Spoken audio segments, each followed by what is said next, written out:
প্রিয় দর্শক, আপনাদের সবাইকে স্বাগত জানাচ্ছি মেট্রোসেম টু দ্য পয়েন্টে। সাম্প্রতিক বিষয় নিয়ে চ্যানেল আইয়ের বিশেষ আয়োজনে আপনাদের সাথে আছি আমি সানজিদা তন্নি। মহান বিজয় দিবসে সকল শহীদদের প্রতি বিনম্র শ্রদ্ধা জানিয়ে আমরা আমাদের আজকের আয়োজনটি শুরু করছি। আয়োজনের বিষয়বস্তু বিজয়ের দ্বারপ্রান্তে 2024। 1971 সালে বাংলাদেশ স্বাধীন হয়েছে। আমরা একটি স্বাধীন সার্বভৌম বাংলাদেশ পেয়েছি। তারপরে আমরা অনেকটা পথ হেঁটেছি, অনেক প্রত্যাশা প্রাপ্তির মধ্য দিয়ে গিয়েছি। আমরা কতটা প্রত্যাশাকে পূরণ করতে পেরেছি, কতটা আমাদের প্রাপ্তি হলো, এবং 2024 সালে গণ অভ্যুত্থানের মধ্য দিয়ে আমরা যে নতুন বাংলাদেশ পেয়েছি, সেই বাংলাদেশে আমাদের যে চাওয়া, সেই চাওয়ার পথে আমরা কতটা হাঁটছি, সেগুলো নিয়ে আমরা আজ আলোচনা করব। আলোচনার জন্য স্টুডিওতে আছেন অধ্যাপক আব্দুল হাই শিকদার, কবি, সাংস্কৃতিক ব্যক্তিত্ব, সাংবাদিক নেতা। আছেন ব্যারিস্টার নাসির উদ্দিন অসীম, আন্তর্জাতিক বিষয়ক সম্পাদক, বাংলাদেশ জাতীয়তাবাদী দল বিএনপি। আপনাদের দুজনকে শুভেচ্ছা এবং স্বাগত জানাচ্ছি। আয়োজনটি শুরু করতে চাই অধ্যাপক আব্দুল হাই শিকদার, আপনার কাছে জানতে চাই বিষয়টি বিজয়ের দ্বারপ্রান্তে 2024। 71 সালে বাংলাদেশ স্বাধীন হলো এবং 2024 সালে গণ অভ্যুত্থানের মধ্য দিয়ে আমরা এক নতুন বিজয় পেলাম। আমরা যে পথে হাঁটছি সেই পথটি কি ঠিক আছে? অনেক ধন্যবাদ আপনাকে। একজন মুক্তিযোদ্ধা হিসেবে আজকে এই মুক্তিযুদ্ধ নিয়ে কথা বলার সুযোগ পেয়ে আমিও যথেষ্ট প্রীতবোধ করছি। তো আমার কথা শুরুতেই সেই মুক্তিযুদ্ধের বীর শহীদদের স্মৃতির প্রতি শ্রদ্ধা জানাই। যে মুক্তিযোদ্ধারা জীবন বাজি রেখে দেশকে স্বাধীন করেছিলেন তাদের প্রতি আমার কৃতজ্ঞতা পেশ করছি। একই সঙ্গে গত 15, 16, 17 বছরে এই ফ্যাসিবাদের হাতে নির্মমভাবে নির্যাতনের শিকার হয়ে যারা গুম হয়েছেন, খুন হয়েছেন, ভিটে ছাড়া হয়েছেন, নিঃস্ব রিক্ত হয়েছেন, সেই সমস্ত মানুষদের প্রতিও শ্রদ্ধা জানাই। আর জুলাই বিপ্লব, যে বিপ্লবটা আজকের যাকে গণজাগরণ বা গণ অভ্যুত্থান বলছি, এই জুলাই বিপ্লবে যে সমস্ত আমাদের সন্তানরা প্রাণ উৎসর্গ করলো মাতৃভূমির জন্য, তাদের প্রতি শ্রদ্ধা জানিয়ে আমার কথাটা আমি শুরু করি। প্রথম কথা হলো যে আমাদের মুক্তিযুদ্ধের মূল লক্ষ্যটা কী ছিল। আমাদের মুক্তিযুদ্ধের আমরা যে কারণে মুক্তিযুদ্ধে গিয়েছিলাম সেটা একটা ছিল 3টা পয়েন্ট, যেটা আপনার 17ই এপ্রিল বা 10ই এপ্রিল মুজিবনগর সরকারের ঘোষণাপত্রের মধ্য দিয়ে এলো। সেটা কি? গণতন্ত্র, মানবাধিকার এবং ন্যায় বিচার। এই 3টা পাকিস্তান রাষ্ট্রের মধ্যে ছিল না, অতএব আমরা এগুলো ফেরত আনতে চাই এবং সেই জন্য এই জাতি যুদ্ধ ঘোষণা করলো, যেটা শহীদ জিয়াউর রহমান 26শে মার্চ এই কালুরঘাটে স্বাধীনতার ঘোষণা দিয়ে দিলেন। সেইটারই ধারাবাহিকতা হলো 17ই এপ্রিল মুজিবনগরের সরকার গঠন। তো এই যে মুক্তিযুদ্ধ হলো, এই মুক্তিযুদ্ধের পরে কতগুলো অস্বাভাবিক জিনিসের মুখোমুখি আমরা হলাম। 1 নম্বর হলো যে 16 ডিসেম্বর বিজয় হলো। নিঃসন্দেহে এটা একটা গৌরবজনক দিন, কিন্তু পাকিস্তান আর্মি কি আমাদের কাছে সারেন্ডার করেছিল? মুক্তিযোদ্ধাদেরকে সেই আনুষ্ঠানিকভাবে সেই আত্মসমর্পণ অনুষ্ঠানে ভারতের কাছে সারেন্ডার করেছে, আমাদেরকে তো হাজিরই হতে দেওয়া হয়নি। আমার মুক্তিযুদ্ধের সর্বাধিনায়ক জেনারেল ওসমানীকে তো আসতে দেওয়া হয়নি, তার হেলিকপ্টারে গুলি করা হয়েছিল তাকে হত্যা করার জন্য, যাতে তিনি আসতে না পারেন। 3টা force, Z force, K force, S force, এই 3টা ফোর্সের কোনো চিফ কি ছিলেন? 11 জন সেক্টর কমান্ডার। এই 11 জন সেক্টর কমান্ডারের একজনও কি মুক্তিযুদ্ধের ওই সময় উপস্থিত ছিলেন এই সারেন্ডার অনুষ্ঠানে? এবং যখন পাকিস্তান আর্মি সারেন্ডার করতেছে সেই সময় আমাদের একজন সেক্টর কমান্ডার, তাকে জেলখানায় ঢুকিয়ে রাখা হয়েছে শুধুমাত্র ভারতীয় লুণ্ঠনের বিরুদ্ধে তিনি কথা বলেছিলেন এই অপরাধে। তো সেরকম একটি অবস্থায় ভারতীয় বাহিনী আত্মসমর্পণ, আর পাকিস্তান সেনাবাহিনী আত্মসমর্পণ করলো যৌথ কমান্ডার নাম করে, মূলত ভারতের কাছে। আপনি দেখবেন যে ভারত কিন্তু 16 ডিসেম্বরকে তাদের বিজয় দিবস উদযাপন করে, কারণ তারা পৃথিবীকে দেখাতে চেয়েছিল যে আমরাই আসলে স্বাধীন করে দিলাম দেশটা। 16 ডিসেম্বর পর্যন্ত আমি আপনাকে বলতে পারি আগামীকালকে তাদের দেশে 3রা ডিসেম্বর উদযাপিত হবে। তাদের 3রা ডিসেম্বরের কোনো কারণ ছাড়া আমরা যখন বিজয়ের দ্বার প্রান্তে, সেই সময় কোনো কারণ ছাড়া ঝড়ের গতিতে ইন্ডিয়ান আর্মি ঢুকে গেল আমাদের সাথে। আমরাও হতভম্ব।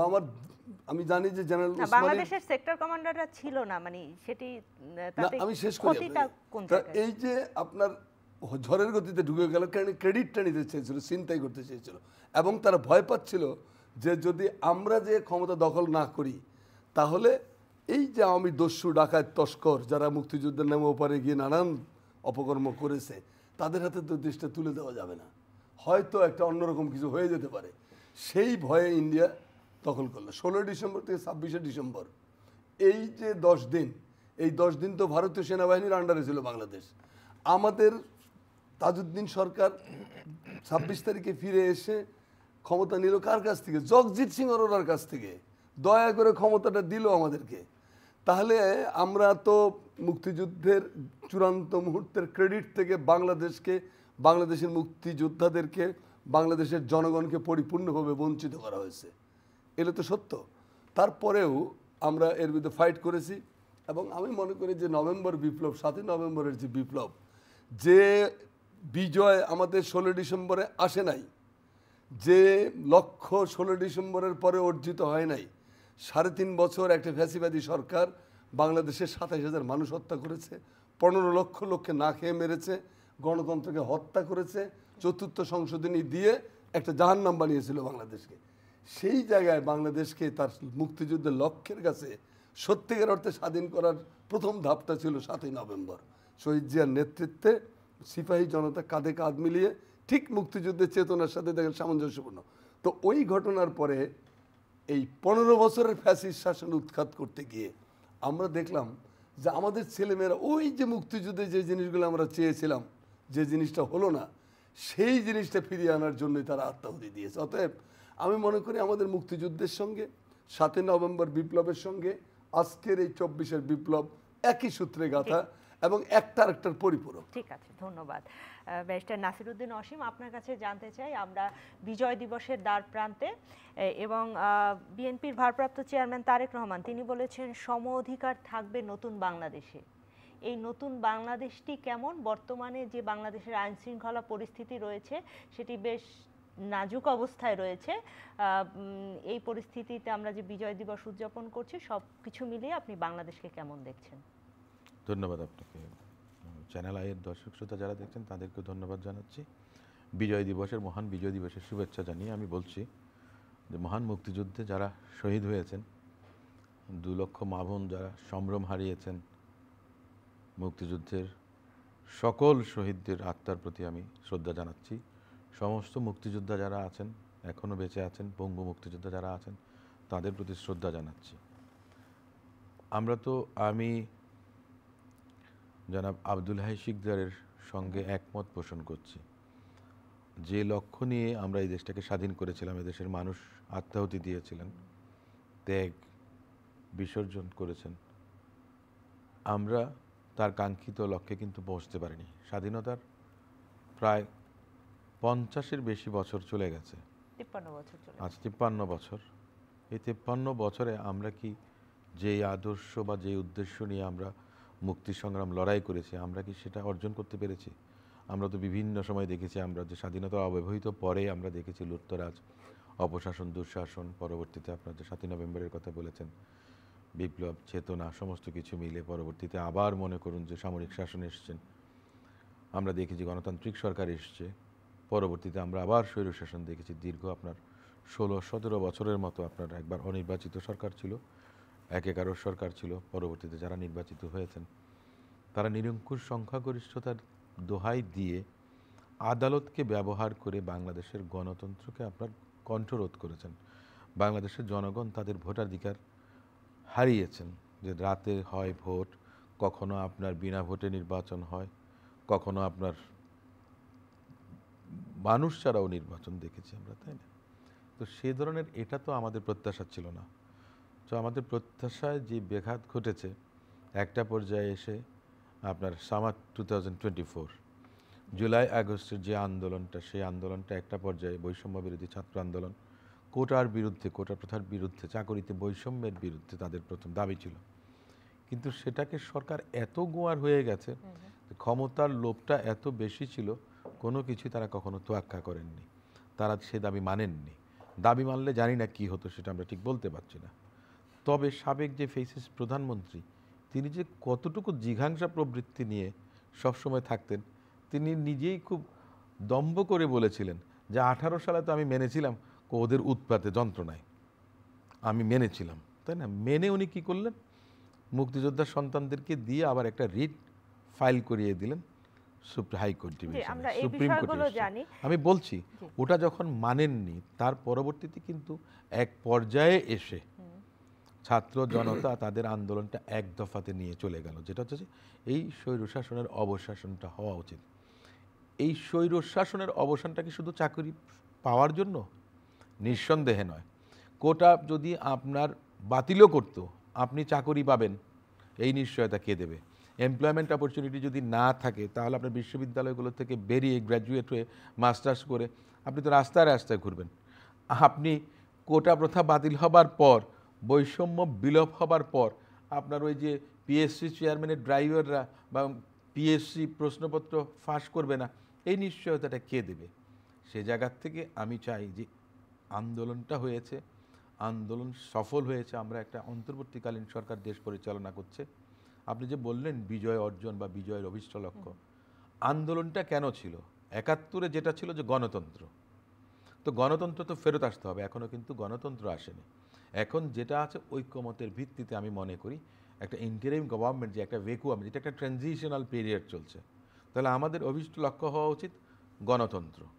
গণতন্ত্রের পরে যদি আপনি মনে করেন যে নির্বাচন দিলেন, একটা গণতান্ত্রিক সরকার প্রতিষ্ঠিত হলো, তাহলে তার আমরা উদ্দেশ্য কি হবে? নির্বাচন, গণতান্ত্রিক প্রক্রিয়ায় ভোটাধিকার এগুলো নিয়ে আমরা আসব, কিন্তু তার আগে জানতে চাই যে আগামীকাল আপনাদের মানিক মিয়া এভিনিউতে একটা বড় কনসার্টের বিএনপির পক্ষ থেকে করা হচ্ছে জনগণের জন্য।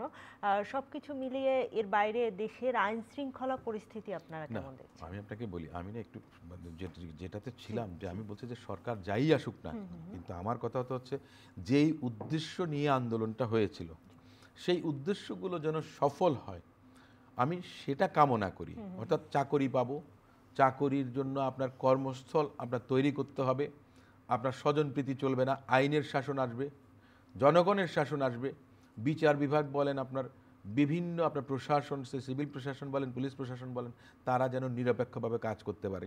এটা হওয়া উচিত এবারকার বিজয় দিবসের প্রত্যাশা। কারণ আন্দোলনটা তো এজন্য হয়েছে, আমরা চাই না যে আবার কেউ ক্ষমতায় এসে ফেসিস্টের মতো আচরণ করুক। আপনি যে কথাটা বললেন যে আমার দলের অ্যাক্টিং চেয়ারপারসন জনাব তারেক রহমানের কথা বলেছেন, তার বক্তব্যের মধ্যে আমাদের জাতীয়তাবাদী দল ৩১টি পয়েন্ট দিয়েছে, সেখানে রেইনবো নেশনের কথা বলা হয়েছে, যে বিএনপিও যদি কখনো ক্ষমতায় আসে তাহলে গণতান্ত্রিক আন্দোলনে যারা ছিল, ফেসিস্টদের বিরুদ্ধে যারা আন্দোলন করেছে, সকলকে নিয়ে, সকল পেশার নাগরিকদেরকে নিয়ে আপনার সরকার গঠন করবেন। পার্লামেন্টে আপনার উচ্চকক্ষের কথা উনি বলেছেন। এটার মানেটা কি? মানেটা হচ্ছে যে সকলের মতামতের ভিত্তিতে দেশটা যেন পরিচালিত হয়। এই কথাটা আপনার বললাম এই কারণে যে আইন শৃঙ্খলা পরিস্থিতি বলেন, যা কিছুই বলেন, জনগণকে সহযোগিতা করতে হবে। সরকারে যারাই থাকুক না কেন, জনগণের মধ্যে যদি সেই ধরনের আপনার চেতনা কাজ না করে, তাহলে কিন্তু আইন শৃঙ্খলা পরিস্থিতি কখনোই কারো পক্ষে উন্নতি করা সম্ভব না। এখনকার আইন শৃঙ্খলা পরিস্থিতির একটা কারণ আছে, দেখুন, বৈষম্য বিরোধী আন্দোলনের সময় কিন্তু পুলিশেরও অনেকে আপনার নিহত হয়েছেন, অনেকে আহত হয়েছেন, সেটা তাদের কর্মের জন্য অনেকে হয়েছেন, সেটা ভিন্ন একটা বিষয়। পরবর্তীকালে পুলিশের যে ভূমিকা ছিল বিগত 16টি বছর, দলীয় লেজুর বৃত্তি করেছেন, দলীয় ক্যাডারের মতো আচরণ করেছেন। ওই আন্দোলনের কারণে, আন্দোলনের ফলশ্রুতিতে সরকারের যখন পতন হয়েছে, তখন পুলিশের যে মোরালটা সেটা ভেঙে গেছে, ভালনারেবল একটা অবস্থাতে ছিল আইন শৃঙ্খলা বাহিনী। সেটা আস্তে আস্তে কাটিয়ে উঠতে সময় লাগবে, যেহেতু এখন একটা দুর্বল অবস্থা, যার কারণে আপনার দেখা গেছে আইন শৃঙ্খলা পরিস্থিতি অবনতি যেটুকু হয়েছে, আমি তো বলবো যে খুব একটা অবনতিতে। আপনি আমাকে একটা কথা বলেন, আওয়ামী লীগের সাধারণ সম্পাদক ওবায়দুল কাদের সাথে সবসময় বলতেন, সাহেব বলতেন, বা ওনাদের অনেক নেতারা বলতেন, আওয়ামী লীগ যদি ক্ষমতার থেকে যায় তাদের 5 লাখ নেতাকর্মীকে নাকি প্রথম দিনই মারা হবে। কয়জন আপনার ক্যাজুয়ালিটি হয়েছে বা কয়জন নিহত হয়েছেন? কিছু বিশৃঙ্খল ঘটনা ঘটবেই, কারণ এই দেশে তো আমরা সবাই মনে করেন যে কেউ না কেউ, পাড়া প্রতিবেশী, তাদের মধ্যে মনে করেন যে ব্যক্তিগতভাবে দ্বন্দ্ব থাকতে পারে, জিঘাংসা থাকতে পারে, প্রতিশোধ নেওয়ার মতো স্পৃহা থাকতে পারে। কিন্তু আমাদের দল থেকে, আমাদের দলের ভারপ্রাপ্ত চেয়ারপারসন যে আহ্বান জানিয়েছেন যে আইন নিজের হাতে তুলে নেওয়া যাবে না, প্রতিহিংসার বশবর্তী হয়ে জিঘাংসা বৃত্তি কখনো চরিতার্থ করা যাবে না, এটা স্পষ্টভাবে কঠোর নির্দেশনা ছিল। আমাদের দলের কোনো নেতা কর্মী যদি কোনো ধরনের অপকর্মের সঙ্গে জড়িত হন তাকে সরাসরি বহিষ্কার করা হয়েছে দল থেকে। তার বিরুদ্ধে দলীয় প্যাডে মামলা দায়ের করা আমরা দেখেছি হয়েছে 1000-এর উপরে আপনাদের এবং নেতাকর্মী মামলাও দেয়া বহিষ্কার হয়েছে দলের পক্ষ থেকে, তাদের বিরুদ্ধে মামলা দায়ের করা হয়েছে। আমি ফিরবো আপনার কাছে। আপনার কাছে জানতে চাই, আমরা যে বিষয়টি নিয়ে আলোচনা করছিলাম, আমরা এই যে গত 53 বছরে একটা লক্ষ্য নিয়ে বাংলাদেশ স্বাধীন হলো, সেই স্বাধীনতার আমরা কাঙ্ক্ষিত লক্ষ্যে পৌঁছাতে পারিনি, আমরা বলছি এই মুহূর্তে, আমাদের আলোচক বললেন 2024-এ একটা গণ অভ্যুত্থান পেলাম এবং একটা কাঙ্ক্ষিত লক্ষ্যের জন্য আবার বাংলাদেশের জনগণ কিন্তু সেই আশাটা করছে। আমরা কি সেই কাঙ্ক্ষিত লক্ষ্যে পৌঁছাতে পারবো? হ্যাঁ, একটা কথা হলো যে বাংলাদেশ সবসময় ঝঞ্ঝা বিক্ষুব্ধ সময়ের ভেতর দিয়ে অতিক্রম করেছে পথ। বাংলাদেশের সামনে এগিয়ে যাওয়ার পথটা কুসুমাস্তীর্ণ ছিল না, কণ্টকাকীর্ণ ছিল। বাংলাদেশে তো আমরা সব ধরনের পলিটিক্যাল, শুধু পলিটিক্স বিএনপি ছিল, নট অনলি পলিটিক্স, এভরিওয়্যার আপনার অগ্রগতির চাকাকে ডিস্ট্রয় করার জন্য, আপনার অগ্রযাত্রাকে স্তব্ধ করার জন্য হেন কোনো কাণ্ড নেই বাংলাদেশে করা হয়নি। আপনার মালয়েশিয়ার একজন খুব বড় কূটনীতিককে আমি জিজ্ঞেস করেছিলাম যে আমাদের পরে তোমরা স্বাধীনতা অর্জন করলা, তো তোমরা এত উন্নতি করলে আর আমরা যে তোমাদের রাস্তাঘাট ঝাড়ু দেই, আমরা তো তোমাদের আগে স্বাধীনতা লাভ করেছিলাম 47-এ, প্রথম স্বাধীনতা। তো বললো যে আল্লাহকে শুক্রিয়া যে মালয়েশিয়ার 3 দিকে ইন্ডিয়া নাই, বুঝছেন? তো এই যে মালয়েশিয়ার 3 দিকে ইন্ডিয়া না থাকাটা, এটা মালয়েশিয়া বেঁচে গেছে, আমরা পড়ছি ফেসাদে। এখন আপনাকে পানিতে মারবে, ভাতে মারবে, ফেন্সিডিল খাওয়াইয়ে মারবে, নানান কৌশলে আপনার ট্রেনটাকে লাইনচ্যুত করবে, একটার পর একটা। কিছুতেই শেখ হাসিনার মতো একটা জনঘৃণিত একটা গণহত্যাকারী ব্যক্তিকে পৃষ্ঠপোষকতা করতে গিয়ে ভারতের এই গোয়ার শাসক গোষ্ঠী তারা কি করছে, বাংলাদেশের জনগণের বিরুদ্ধে যুদ্ধ ঘোষণা করছে। বাংলাদেশের প্রফেসর ইউনূস একলা নন, তার সাথে তো বাংলাদেশের জনগণ আছে, তার সাথে বাংলাদেশের মানুষ আছে। সেই মানুষগুলোকে নানাভাবে উত্ত্যক্ত করা, অত্যাচার করা ভারতের সংবাদ মাধ্যম করছে। ভারতের ক্ষমতাসীন দলের যারা দায়িত্বশীল ব্যক্তি তাদের কথাবার্তা দেনা লাগাম ছাড়া, দায়িত্বজ্ঞানহীন, কাণ্ডজ্ঞানহীন। এগুলো কোনো পলিটিক্স, এগুলো কূটনীতি, শিষ্টাচারের মধ্যে পড়ে। রীতিমতো শিষ্টাচার বর্জিত অভদ্র অসভ্য উচ্চারণ, সেগুলো আমরা সহ্য করি। আমরা যদি চাইতাম আমরা তো পাল্টা করতে, বাংলাদেশের মানুষ ইন্ডিয়ান কোনো ফাঁদে পায় না। তো এইটা ফাঁদে পা না দিয়ে সে তার মতো করে তার সংসারটা গুছিয়ে নিচ্ছে। আমরা বাংলাদেশের হিন্দু, মুসলিম, বৌদ্ধ, খ্রিস্টান সবাই মিলে, ওই যে বলছে না, আমাদের অসীম বললেন না যে রেইনবো নেশন, একটা পাপড়ির, একটা ফুলের একটা মাত্র পাপড়ি আছে, সেটা কি ফুল হবে? ফুলটাকে ফুল করতে হলে সব রকম বাগানে নানান ধরনের গাছ লাগে। আমার এই দেশ সব মানুষের, এটা মুক্তিযুদ্ধের গান, এই দেশ সব মানুষের, সেই সব মানুষের মধ্যে আমরা সেই সম্প্রীতি, সমঝোতা, সমন্বয় করে এগোতে পারছি। এখন বাধা দিচ্ছে, কিন্তু তারপর আমি মনে করি যে কিছু কিছু ভুলভাল যে প্রফেসর ইউনূসের কিছু উপদেষ্টা আছে, এগুলোর ফসিল যুগের বাসিন্দা, এগুলোকে জাদুঘরে এখন রাখার দরকার, কারণ এরা আসলে ইনভ্যালিড হয়ে গেছে। তো এই সমস্ত বয়স্ক লোক, তাদের প্রতি শ্রদ্ধা আছে আমাদের, আবার কিছু এনজিও কর্মীও আছে। এটা স্যার কেন এটা করেছেন এই অনভিজ্ঞ লোকদেরকে নিয়ে? এমন হলো যে একটা ট্রাক ধরেন আপনার 3 টন মাল ক্যারি করতে পারে, আপনি ট্রাকের মধ্যে 50 টন মাল ধরে ঢুকাই দিয়েছেন, তো ট্রাকটা চলবে? তো আপনার 50টা, 60টা, 70টা হলো মন্ত্রণালয়, এক একজনদের ঘাড়ে 4টা 5টা করে ঝামেলা না করে আপনি 60টা উপদেষ্টা নিতেন, তাতে আপনি স্মুথলি কাজ করতে পারতেন। এগুলো স্যারের আমি মনে করি যে প্রফেসর ইউনূসের এদিকে নজর দেওয়া উচিত। আর একটা দুটো জিনিস, এইটা নজর দিলে আমাদের এই ছেলে মেয়েদের প্রাণদানটা সার্থক হবে। একটা হলো যে দ্রব্যমূল্যকে নিয়ন্ত্রণ করতেই হবে, কোনো বিকল্প নাই। মানুষের নাবিশ্বাস উঠে গেছে, মানুষ কষ্ট পাচ্ছে, শুধু এই মহামানবটার মুখের দিকে তাকিয়ে চুপ করে আছে। আরেকটা হলো আইন শৃঙ্খলা পরিস্থিতি, আমাদের সেনাবাহিনী ভালো ভূমিকা রাখতেছে, খুব যে কোনো খারাপ অবস্থা হয়েছে তাও বলা যাবে না, তবে হচ্ছে।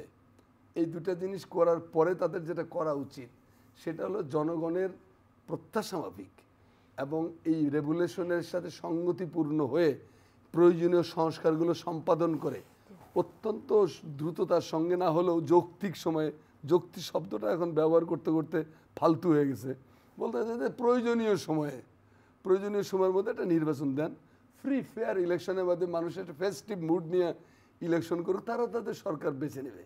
আর সংস্কার হলো যে এটা একটা চলমান প্রক্রিয়া, একসঙ্গে 50টা সংস্কার করতে গেলে আপনার 20 বছর লাগবে, 20 বছর সময় তো আপনি পাবেন না। প্রফেসর ইউনূসের বয়স এখন 84 বছর, তার পক্ষে আগামী 20 বছর সম্ভব? আর সেইটা যদি না হয় তাহলে কি করতে হবে, যেগুলো রোগীটাকে আগে বাঁচানোর জন্য যেগুলো প্রথম দরকার, তারপর তার হ্যাঁ ফার্স্ট এইড গুলো দিতে, তার স্কিনের মধ্যে এখানে একটা আঁচিল দেখতে পাচ্ছি, এইটা সংস্কারের আপাতত দরকার নেই। দরকার হলো তার প্রাণটা বাঁচানো, তার বাথরুমে যাচ্ছে আসতেছে, সেই বাথরুমের ওই প্রক্রিয়াটা বন্ধ করতে হবে। অর্থাৎ প্রয়োজনীয় যেগুলো সেগুলো। আমি একটু সময় চেয়ে নিচ্ছি আপনার কাছ থেকে। প্রিয় দর্শক, মেট্রোসেম টু দ্য পয়েন্ট, আমরা চ্যানেল আই এর অনলাইনে আপনাদের সাথে যুক্ত আছি। আপনারা বাকি অংশ দেখতে অনুষ্ঠানের চ্যানেল আই এর ফেসবুক এবং ইউটিউবে আমাদের সঙ্গে যুক্ত থাকুন। জি, আপনি বলছিলেন ফার্স্ট এইড দিতে হবে।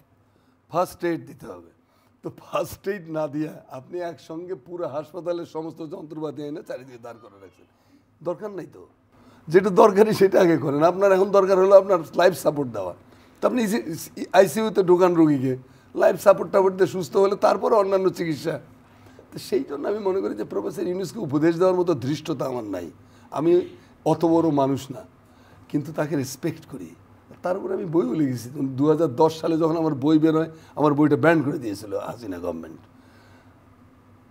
সেই জায়গায় প্রফেসর ইউনূস এখন হয়তো নাই, কারণ কাজ যে করতে যাতে টুকটাক ভুল হতেই পারে। আমাদের উপদেষ্টা আমাদের রিজওয়ানা হাসানকে খুবই ভালো লাগে আমার, চমৎকার সুন্দরী মহিলা এবং তার বাচনভঙ্গিও খুবই সুন্দর। কিছু কথাবার্তায় আমাদের খটাখটি লাগে টুকটাক, যে ভাল লাগে না, কিন্তু তার বেলা নিয়ে বা যে পরিবেশ নিয়ে যে আন্দোলন তিনি করতেছেন সেটার জন্য তাকে ধন্যবাদ জানাই। কিন্তু মনে রাখতে হবে, পরিবেশ নিয়ে হাঙ্গামা করার সময় এটা না। আপনি বলছেন যে পলিথিন ব্যান করার আগে পলিথিন ব্যান করতে গেলেন আপনি, আমার কোনো আপত্তি নেই, পলিথিন ক্ষতিকর ছিল, কিন্তু পলিথিন ব্যান করে বিকল্প না দিয়ে আপনি এটা করলেন কেন? আমি ফিরবো। এটা হলো যে এখন এটা অপ্রয়োজনীয় সংস্কার, এটার এখন দরকার ছিল না। এরকম অনেক অপ্রয়োজনীয় জিনিস করে প্যাঁচ গোছ লাগিয়েছে এরা। দরকার এটা বাদ দিয়া নির্বাচন কমিশনে হাত দেন, ব্যক্তির বদল হলে সমস্যার সিস্টেমের বদল হবে, নট দ্যাট। আপনি বিচারালয়ের মধ্যে এখানে দুনিয়ার পাপিষ্ঠগুলো পড়ে আছে, এগুলোকে ধরেন। আপনার পুলিশের মধ্যে গিজ গিজ করতেছে আওয়ামী লীগ স্পেন্সার, তারপরে আপনার প্রশাসনের মধ্যে গিজ গিজ করতেছে। এগুলোকে সাইজ করে প্রশাসনে, পুলিশ, বিচার ব্যবস্থা এবং নির্বাচন কমিশন এগুলোকে সময় উপযোগী করে। আমাদের বাচ্চাগুলো বুকে রক্ত দিয়ে বাংলাদেশটাকে ভিজিয়ে দিয়েছে, সেই রক্তের সাথে গাদ্দারি করা, রক্তের উপরে বসে বসে বড় বড় ডায়লগ দেওয়া, এটা বেমানান। আগে তাদের আরাধ্য কাজটা করতে হবে। জি, আমি ফিরবো আপনার কাছে। ব্যারিস্টার নাসিরউদ্দিন অসীম, আমরা যে বিষয়গুলো আলোচনা করছিলাম বাংলাদেশের একেবারে সামগ্রিক সময়, এই সময়ের প্রেক্ষাপটটি নিয়ে আলোচনা করছিলাম, এবং তার আগে আপনি বলছিলেন যে বাংলাদেশ তার কাঙ্ক্ষিত লক্ষ্যে পৌঁছাতে পারেনি। এই যে আমরা কাঙ্ক্ষিত লক্ষ্যে পৌঁছানোর কথা বলছি, 53 বছরের বাংলাদেশে পরবর্তীতে কি হবে, কোন সংস্কারগুলো আগে দরকার, কোন সংস্কারগুলো পরে দরকার, এগুলো নিয়ে আমরা কথা বলছি। এবং জনাব মির্জা ফখরুল ইসলাম আলমগীর, আপনাদের বিএনপির মহাসচিব, তিনি বলেছেন দেশের জনগণের ইচ্ছা অনুযায়ী দ্রুত নির্বাচন হতে হবে। এই দ্রুত নির্বাচনের তো রোডম্যাপ আমরা কিছু পাচ্ছি না। আপনারা বিএনপির পক্ষ থেকে কোনো রোডম্যাপ দিচ্ছেন না কেন? আপনারাও তো একটি সময় বলতে পারেন যে আপনারা যেহেতু জনগণের প্রতিনিধি, একটি বড় রাজনৈতিক দল, আপনারা তো বলতে পারেন যে আমরা মোটামুটি এই সময়ের মধ্যে নির্বাচন চাই। দেখুন, আমাদের দলের পক্ষ থেকে কিন্তু রাজনৈতিক, এটা ঠিক রেটরিক হিসেবে আমি বলবো না যে 6 মাস হতে পারে, 9 মাস হতে পারে, একটা রিজনেবল টাইম। আমি এর আগেও বলেছিলাম, দেখুন আগে যখন তত্ত্বাবধায়ক সরকার ছিল, তত্ত্বাবধায়ক সরকারের আপনার নির্বাচিত সরকার 5 বছর মেয়াদাবসান, সংসদ ভেঙে দেওয়ার পর কি হচ্ছে যে 3 মাস 90 দিনের মধ্যে আপনার নির্বাচন করেছে তত্ত্বাবধায়ক সরকার। বিগত যতগুলো নির্বাচন হয়েছে 90 দিনের মধ্যে কোনো নির্বাচন খুব একটা বেশি প্রশ্নবিদ্ধ হয়নি। 2008 সালে শুধুমাত্র ভোটের পার্সেন্টেজ কিছু বাড়িয়ে, মানে অস্বাভাবিকভাবে বেড়ে গিয়েছিল, সেটা অন্য ধরনের কোনো কারিগরি কোনো ছিল। কিন্তু তার বাইরে যতগুলো নির্বাচন হয়েছে তত্ত্বাবধায়ক সরকারের অধীনে, সেগুলো নিয়ে খুব বেশি একটা আপনার সমালোচনা আলোচনা নেই। বিএনপি তো বলেই যাচ্ছে দ্রুত নির্বাচনের কথা। না, আমি বলছি যে 90 দিনে যদি একটা ভালো নির্বাচন দেয়া যায়, তাহলে আপনি কেন পারবেন না?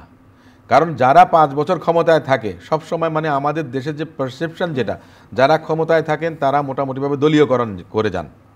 এটাই তো 90 দিনের মধ্যে যখন আপনার নির্বাচনটা হয়, তত্ত্বাবধায়ক সরকার এসে কিন্তু প্রশাসনিক সংস্কারটা করেন। প্রশাসনিক সংস্কারটা কোনটা, পুলিশ সংস্কার কোনটা, যারা নির্বাচনের সঙ্গে জড়িত থাকেন যে সমস্ত কর্তা ব্যক্তিরা, সেখানে ওনারা কিন্তু রদবদলটা করেন, খুব দ্রুত অতি সত্বর করেন। আমাদের দেশেও কিন্তু সেটা এখনও আছে। প্রশাসনে বলেন, পুলিশ প্রশাসনে আছেন, মানে নিগৃহীত, নিপীড়িত, বঞ্চিত যারা আছেন তাদেরকে বলা চলে যে তাদেরকে দিলে আপনি সুন্দর একটা নির্বাচন বা নির্বাচনের সহায়ক একটা পরিস্থিতি তৈরি করতে পারবেন। কিন্তু এই যে হাইভাই যে কথাটা বললেন যে প্রশাসনে এবং পুলিশ প্রশাসন, সিভিল প্রশাসন সব জায়গাতে বিগত দিনের যারা আপনার দলীয়ভাবে লেজুবৃত্তি করেছেন বা যারা ফেসিস্ট গভর্নমেন্টকে 15-16 বছর ক্ষমতায় টিকে থাকার জন্য ক্রীড়নক হিসেবে, নিয়ামক হিসেবে ভূমিকা রেখেছেন, তারা তো এখনও আছেন। তাহলে তারা তো এই ইন্টারিম গভর্নমেন্ট ডক্টর ইউনূস সাহেবের সরকারকে ব্যর্থ করার জন্য প্রতিদিন নিত্যভাবে নতুন নতুন ফায়দা ষড়যন্ত্র করবে। এটা ওনাদের কিন্তু বোঝা উচিত ছিল, উপলব্ধি করা উচিত ছিল। ডক্টর ইউনূস সাহেব সর্বজন গ্রহণযোগ্য সম্মানী ব্যক্তি এবং বাংলাদেশকে বিশ্বের দরবারে পরিচিতি দিয়েছেন। সব জায়গায় ওনার জন্য আমি তো সেটা বলি, এর আগেও তো না, আমি তো মনে করি যে ওটাই আগে করা উচিত ছিল রাতারাতি। আমরা জাস্টিস লতিফুর রহমান সাহেবের কথা জানি, জাস্টিস হাবিবুর রহমান সাহেবের কথা, ওনারা বাংলাদেশের প্রধান বিচারপতি ছিলেন। ওনাদের আপনার যে ক্যারিয়ার যেটা ছিলেন, ওনাদের যে অভিজ্ঞতা ছিল, ওনাদের সততা নিয়ে কোনো প্রশ্ন কখনো ছিল না। ওনাদের অভিজ্ঞতা দিয়ে ওনারা কিন্তু রাতারাতি আপনার দেখা গেছে যে ওই কাজগুলো করেছেন। আমি তো মনে করি যে ইউনূস স্যারের সেই কাজটা করা উচিত এবং এখনই করা উচিত। ওটা 1 সপ্তাহের মধ্যেই করা যায়, কিন্তু আপনি ওটা করলে তারপরে আপনি কি করতে যাবেন? আমরা তো গণতন্ত্রের কথা বলি প্রথম, তাই না? তো গণতন্ত্রই যদি আপনি না আনতে পারেন, গণতন্ত্র ফেরত আনার জন্য যদি আপনি পরিবেশ তৈরি করতে না পারেন, আপনি আজকে সংস্কারের কথা বলেন, সংস্কার চলমান প্রক্রিয়া, এই কথা আমিও বলেছি, হাইওয়েও বলছেন। আজকে আমি মনে করেন যে এই কাপটা ভেঙে গেছে, এটা মনে করেন যে জোড়াতালি দিলাম, এটা একটা সংস্কারের পার্ট। পরশুদিন আবার ভেঙে পড়বে, তারপরের দিন দেখা গেছে যে এটা এমন অবস্থা যে এটা ঠিক করা যাবে না, তখন কি করবেন? আপনি রিপ্লেসমেন্ট অন্য আরেকটা আনবেন। ওটাই হচ্ছে সংস্কার, ওটা হচ্ছে চলমান প্রক্রিয়া। আপনাকে এটা মেনে নিয়েই চলতে হবে। এখন যেটা মানুষের দাবি, আমাদের দলের মহাসচিব যথার্থই বলেছেন, জনগণের প্রত্যাশা। জনগণ কিন্তু ভোট চায়, জনগণ চায় যে নির্বাচিত সরকার আসুক, সে যেই আসুক না কেন। আর আমাদের দলের অ্যাক্টিং চেয়ারপারসন তো বলেছেন যে সবাইকে নিয়েই সরকার গঠন করবেন উনি। যারা আন্দোলনে ছিলেন, গণতান্ত্রিক আন্দোলনে ছিলেন, তাদের সকলকে অংশীদার হিসেবে, অর্থাৎ জনগণই আপনার মনে করেন যে ক্ষমতার অংশীদার থাকবেন। তো সেই হিসেবটা যদি আপনি মাথায় নেন, তাহলে সেটা করার জন্য আপনাকে যেটা করতে হবে, আমরা দীর্ঘদিন দেখেছি, যে কদিন আগে মাত্র নির্বাচন কমিশন হয়েছে, দুর্নীতি দমন কমিশন আপনার কয়েকদিন আগে হয়েছে। যে সমস্ত কাজগুলো আরও অনেক আগে হবার কথা ছিল, সেগুলো দেখা গেছে যে আপনার দৃশ্যগোচর কখনোই ছিল না। যেই কাজগুলোর দরকার সবসময় সবাই কিন্তু বলে আসছেন যে এই এই এই কাজগুলি করা উচিত, এগুলি তো ওনাদের নিজেদেরই তো আপনার দেখার কথা, জানার কথা। ওনারা তো বুঝতেই পারেন যে কে আপনার বিরুদ্ধে কাজ করবেন, আপনার সরকারের বিরুদ্ধে কাজ করবেন, এবং নিয়ত আপনার ষড়যন্ত্র হচ্ছে, এবং যত দেরি হবে ষড়যন্ত্র তত বাড়বে এবং আপনার লেজে গোবরে একটা অবস্থা তৈরি হতে পারে। এটা আমার ব্যক্তিগত একটা অভিমত বা আমি আশঙ্কা করছি, এবং জনগণও তাই ভাবছে। সে কারণেই প্রয়োজন আপনার নির্বাচনটা যত দ্রুত সম্ভব দেওয়া উচিত। আমি তো বলেছি 6 মাসের মধ্যেও হতে পারে, 9 মাসের মধ্যেও হতে পারে, এটা আমার ব্যক্তিগত অভিমত। কিন্তু আমি আরও আগে বলেছি, আজ থেকে 3 মাস আগেও বলেছিলাম যে 6 মাস 9 মাসের মধ্যে। এখন সেটা আমি বাদ দিয়ে 4-5 মাসের মধ্যে নির্বাচন চাইলে হতেই পারে। আপনার আন্তরিকতাটা দরকার, আপনার ভেবে চিন্তে কাজটা করা দরকার। যেই কাজটা করার দরকার নাই, ওই যে পলিথিনের কথা যেটা বললেন, আপনি পরিবেশ দূষণ আপনার করার জন্য তো আপনি করছেন। ঢাকা শহরে আপনার যে ফিটনেসবিহীন গাড়ি, যেগুলো অনেক পুরনো গাড়ি আমদানি বন্ধ করেন, আপনার এয়ার পলিউশন আপনি বলেন, নদী আপনার কি বলে, এই যে নদী খনন করা, আপনার বালি উত্তোলন করা, কত কিছু রয়ে গেছে। আপনি পরিবেশ নিয়ে অনেক কাজ করতে পারবেন। বন উজাড় হয়ে যাচ্ছে, আপনি বৃক্ষরোপণ করতে পারেন, বা আপনার কি বলে ওই গ্রিন হাউস এফেক্ট যেন না হয় সেজন্য অনেক কিছু করতে পারেন। তা আপনি কি এটা শুধু এই জায়গাতে বসে করবেন? আপনি কি সেটা এই জন্যই করবেন? আর উপদেষ্টাদের কলেবরটা বাড়ানো উচিত, এটা সত্যি কথা। তাহলে বোঝাটা অনেকের কম হয়ে যাবে, কনসেন্ট্রেশনটা একটু বেশি দিতে পারবেন। এক একজন ওভারলোডেড, এটাও একটা বিষয় আছে। তো এই সমস্ত কাজগুলো করলে আমার তো মনে হয় যে নির্বাচন দিতে আপনার মানে দেরি হওয়ার তো কোনো কথা না। আর দ্বিতীয় আরেকটা কথা হচ্ছে, আপনি নির্বাচন কি দেরিতে দিলেন না আগে দেবেন, ওই কথাটা তো আপনি এখনো বলছেন না। মানুষের প্রত্যাশা আমাদের দল থেকে তো বলাই হয়েছে, একটা উপযুক্ত সময়, একটা মানে রিজনেবল একটা টাইম। রিজনেবল বলতে কি, আমি তো আপনাকে বলছি যে 5 বছর শাসন করেছে, সেখানে আপনার 3 মাস মনে করেন যে নির্বাচনের মধ্যে, 3 মাসের মধ্যে নির্বাচন করেছেন তত্ত্বাবধায়ক সরকারগুলো বিগত দিনের। তো তাহলে এখন কেন সম্ভব হবে না? আপনি ওই দৃষ্টান্তটা দেখেই তো আপনি বুঝে নিতে পারেন যে রিজনেবল টাইমটা কী হওয়া উচিত, জনগণের এক্সপেকটেশনটা কী। আপনাকে রোডম্যাপ দিতে হবে না, তো রোডম্যাপ তো খোলাই আছে আপনার সামনে। আপনি চোখ বন্ধ করে বসে আছেন, অথবা আপনি জেগে জেগে ঘুমাচ্ছেন, অথবা আপনি দিচ্ছেন না। তাহলে আমি ফিরবো আপনার কাছে। অধ্যাপক আব্দুল হাই, আপনার কাছে জানতে চাই, যেটি বলছিল জনগণের প্রত্যাশা কি, জনগণের প্রত্যাশা এবং প্রাপ্তির জায়গাটায় যে জিনিস 7 দিনে করা দরকার সেই জিনিস 3 মাসে হচ্ছে, এরকম একটি জায়গায় আমরা বিজয় দিবসের প্রাক্কালে দাঁড়িয়ে কি বলবো, নির্বাচন নিয়ে কি বলবো, বাংলাদেশের রাজনৈতিক পরিস্থিতি নিয়ে কি বলবো? বাংলাদেশের মানুষের যেমন মুক্তিযুদ্ধের 3টা ইয়ের কথা বললাম আপনাকে, যে ন্যায় বিচার, গণতন্ত্র এবং মানবাধিকার, এর বাইরেও আমাদের কিছু প্রত্যাশা ছিল। সেটা ছিল গণমানুষের অর্থনৈতিক মুক্তি, রাজনৈতিক মুক্তির পাশাপাশি অর্থনৈতিক মুক্তি, এবং এমন একটা দেশ কায়েম করা যে দেশে মানুষ না খেয়ে মরে না, যে দেশে কেউ কাউকে শোষণ করে না, একটা শোষণমুক্ত সম্পদের সুষম বন্টন সম্বলিত একটি সত্যিকারের গণমুখী বাংলাদেশ আমরা চেয়েছিলাম। সেই মুক্তি, গণমানুষের মুক্তি বাংলাদেশে আসে নাই। 47 সালে যখন পাকিস্তান হয়, পাকিস্তান হওয়ার পরে মুসলিম লীগ জনগণের সঙ্গে খারাপভাবে বেইমানি করেছে।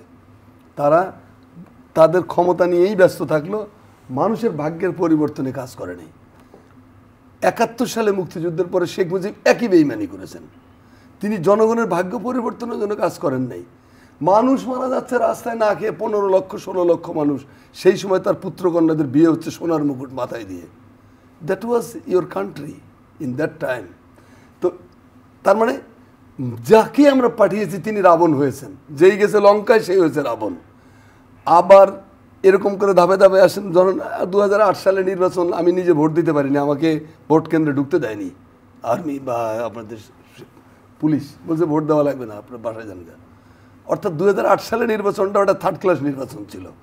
আমাদের সাকওয়াত সাহেব এখন বিরাট মহাপুরুষ, মহামহিম, কিন্তু উনি ওই নির্বাচন কমিশনার ছিলেন সেই সময়। তো যাই হোক, তারপর আমরা মনে করি যে ঠিক আছে, যাই হোক, এটা মানে স্যাপ দিয়ে ল্যাব দিয়ে একটা ফালতু নির্বাচনের মাধ্যমে হলেও একটা নিম্নপাত্রিত সরকার আসলো ক্ষমতায়। তারপরে কি হলো? জনগণের সঙ্গে বিশ্বাসঘাতকতা, আমার স্বাধীনতাকে অরক্ষিত করা হয়েছে, আমার জনগণের অর্থনৈতিক মুক্তি সুদূর পরাহত, আমার সব কিছুই তো ধ্বংসস্তূপ। প্রফেসর যেটা বলেন যে রাষ্ট্রের সব কিছু ধ্বংস করে দিয়ে চলে গেছে। এই জায়গায় দাঁড়িয়ে আমরা যেটা চাইতে পারি সেটা হলো যে বাংলাদেশ এমন একটা মানে অদমনীয় একটা, মানে এমন অনমনীয় এবং এমন একটা কান্ট্রি যে নদী ভাঙন, মানে নদী ভাঙন, পদ্মা, মেঘনা, এগুলো নদীগুলোর নাম কি? পদ্মা, মেঘনা, যমুনা, কর্ণফুলী, এবং এগুলো ভাঙন প্রবণ নদী, ভেঙে নিয়ে যাচ্ছে এপার থেকে ওপারে, আবার ওদিকে নতুন চর জেগে উঠছে। এই যে ভাঙন এবং নতুন গড়ে ওঠা, এটাই আমার ভূগোলের বিউটি, এটাই আমার সৌন্দর্য। তো বাংলাদেশ আমি মনে করি হারবো না, আমি আশাবাদী। অ্যাজ এ ফ্রিডম ফাইটার আমি মনে করি যে হতাশ হওয়ার কিছু নেই, ভুলভাল কিছু হতে পারে, কিন্তু একসময় না একসময় বাংলাদেশ তার লক্ষ্যে পৌঁছবে। এবারের বিজয় দিবসকে সামনে নিয়ে আমি সেটাই বলবো যে বহুত দেরি হয়ে গেছে অনেক, জানো তা তুমি, কবে এসে ঘাটে ফিরে চলে গেছে দরিয়ার মৌসুমি। তাতে কি হয়েছে? এখনো তো রাত পোহাবার কিছুটা বাকি আছে, সব তো শেষ হয়ে যায়নি আমাদের। প্রফেসর ইউনূস ভুল করেছেন 2-4টা, কিন্তু তার দিকে তাকিয়ে এখন আশ্বস্ত হই। এই সরকারের মধ্যে অনেক ভুলভাল লোক আছে, তারপর আমরা আশা হারাইনি। আপনি বিএনপির কথা বলছিলেন যে বিএনপি রোডম্যাপ, বিএনপি রোডম্যাপ দিব কেমনে? বিএনপি তো খালি বলার জন্য বহু গালমন্দ শোনে।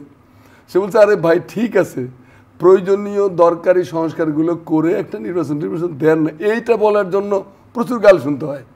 কেন? উপদেষ্টাদের নির্বাচনের কথা শুনে মাথা গরম হয়ে যায়, এটা তো ঠিক না।